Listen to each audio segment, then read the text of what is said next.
Hello and welcome to Introduction to Turkish, the latest fruit of the language transfer project. For those of you that haven't experienced one of our other courses, you might find that this is a very new way of learning. And whilst this might be a new way of learning for you, you should also find that this is an extremely natural way. Hopefully, this will make you question why you haven't been learning like this until now and the relationship we're made to have with learning in standardized, industrialized education systems. During this course, you're going to learn a great amount of Turkish and a great amount about language, which will allow you to continue your journey in Turkish and in language, being you the principal motor or driver behind that learning experience. The course is being recorded with a volunteer student. She's not an actor and has no previous knowledge of Turkish. We are recording a real-life learning experience which is edited to make a concise course that anybody, anywhere can engage in for free.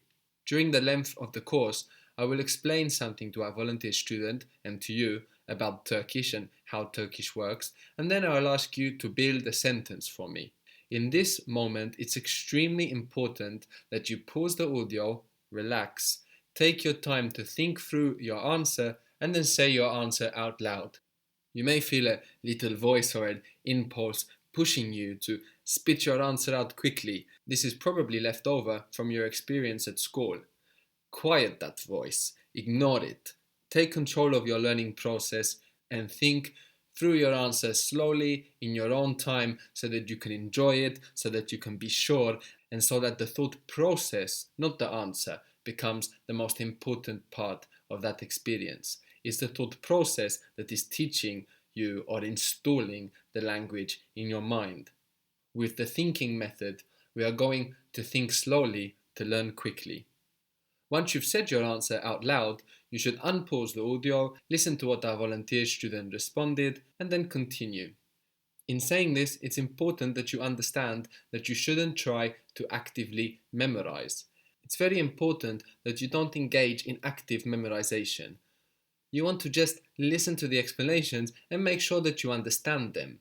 Don't worry about remembering words, some of them you will forget, and this is natural, this is part of the learning process.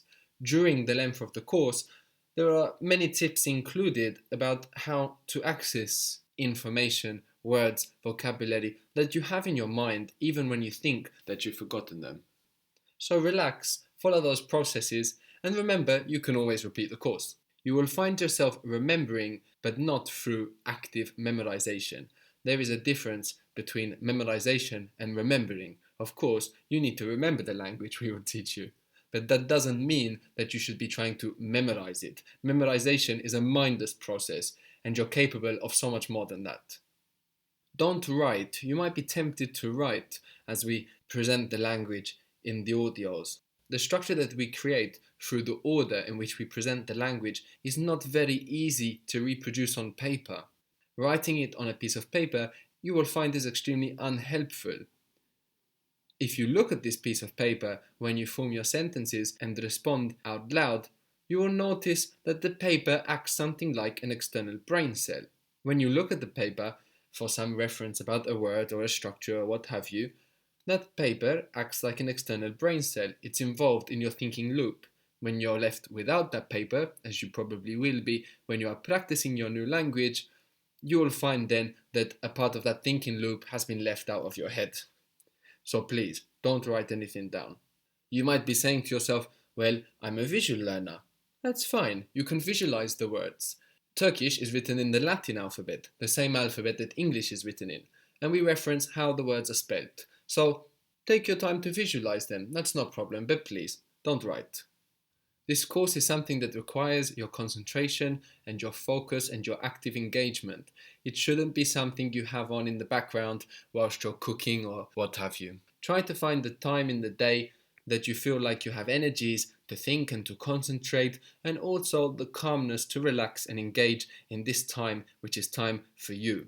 Do as much of the course as you are excited about doing, and then take a break. When you start feeling your mind get tired or making careless mistakes or not thinking to your capacity, then it's time to take a break. Don't push yourself. It's much better to do 10 minutes a day or 20 minutes a day than 3 hours over the weekend. The tired mind makes all kinds of unproductive shortcuts and careless mistakes. The most important thing I can tell you, of course, is that you shouldn't just listen and follow the audios, even though you're listening, following, and understanding everything that's happening. You should always pause and think through your own answer before you hear the volunteer student's answer, and then say it out loud. If you don't do this, you will just be witnessing somebody else's learning experience. You won't be having your own. If it's been a while since you've engaged in active learning, don't worry. Find your rhythm and you will see your concentration span expand very quickly. Don't even worry about memorizing this advice.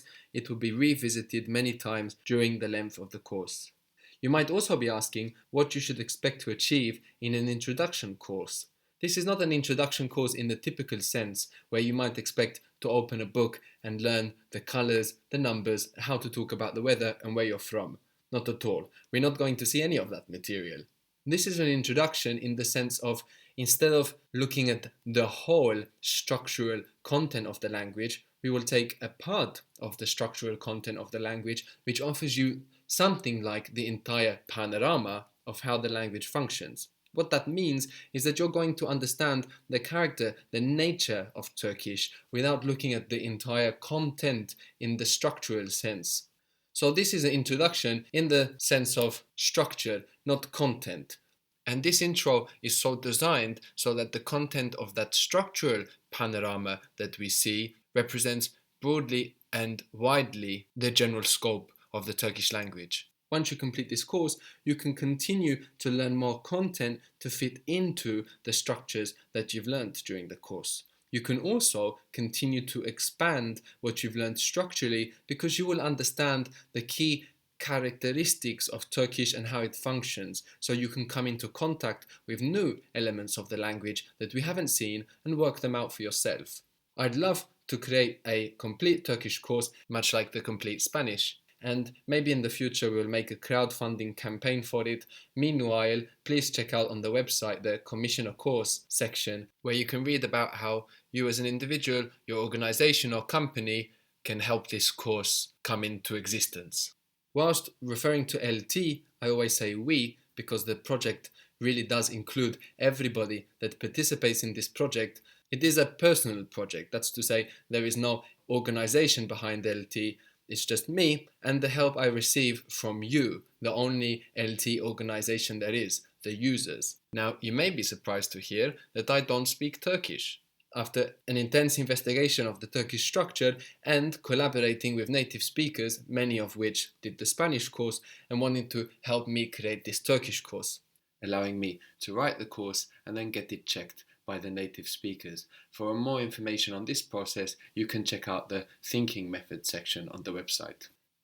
This course is confidently the best course out there for Turkish. This makes a very important statement about teaching and learning. Teaching is not about what you know.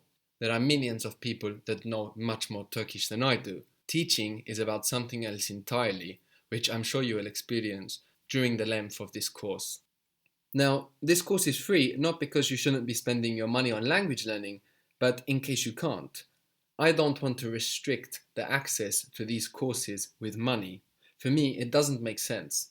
So users are urged to give a little towards the project if they can, so that language transfer can continue creating incredible, exhilarating, and liberating free learning journeys. At the time of recording, LT has received around €400 of donations this year in the last 6 months, barely enough to keep the website and hosting for the courses running. And nevertheless, we've managed to get this course out. Imagine what the project can do with a little more. Please donate today through the website www.languagetransfer.org and show your support for this kind of independent, unsponsored project. For more information about how this collaborative effort works, you can check out the website, where also you can check out our donation shop for some more fun ways to donate and help out the project. Thanks for joining us, have fun, and please share.